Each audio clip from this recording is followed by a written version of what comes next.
Isa pong malaking karangalan na sa tuwing tayo ay magkakaroon ng halalan, dito ginaganap ang panunumpa ng mga pinuno ng ating lalawigan.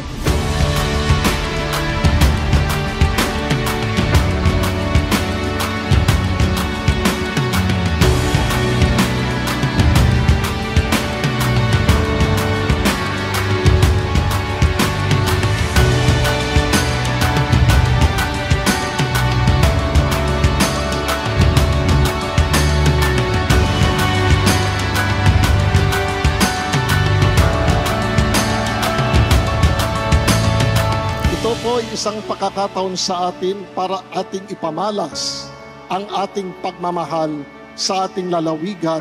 Nawa ito ay mapamunuan ng mga pinuno na tunay na magmamalasakit, magmamahal sa ating lalawigan at sa ating mga kababayan.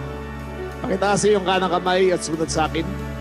Ako si Arcangelo S. Matro ng Bayan ng Tansa, Cavite. Dahil tinalaga sa katungkulan bilang At talaga sa katulong bilang mayor ng Bayan ng Tansa. at team nanunumpa, Ay taintim na nanunumpa, natutuparin ko ng buong husay at katapatan tutuparin ko ng buong husay katapatan, sa abot ng aking kakayahan, sa abot ng aking kakayahan, ang mga tungkulin ang mga tungkulin ng aking kasulukuyang katungkulan na aking sulukuyang katungkulan at ang iba pang patakaran at ibang patakaran.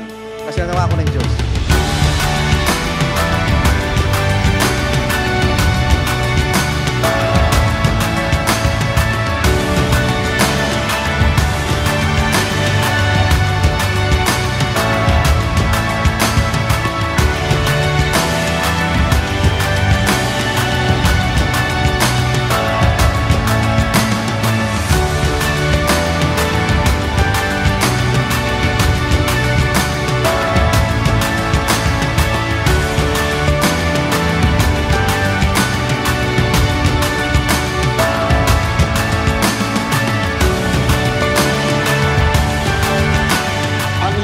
Kapangyarihan ay nagmumula sa Diyos.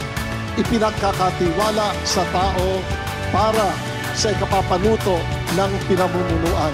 Sikapin niyo na magampanan ng buong katapatan ang inyong tungkulin bilang mamumuno sa ating lalawigan, sa ating bayan. Ipagpatuloy niyo ang nasimulan para sa gayon, lalo pang umunlad at maging maayos ang buhay ng mga Caviteño.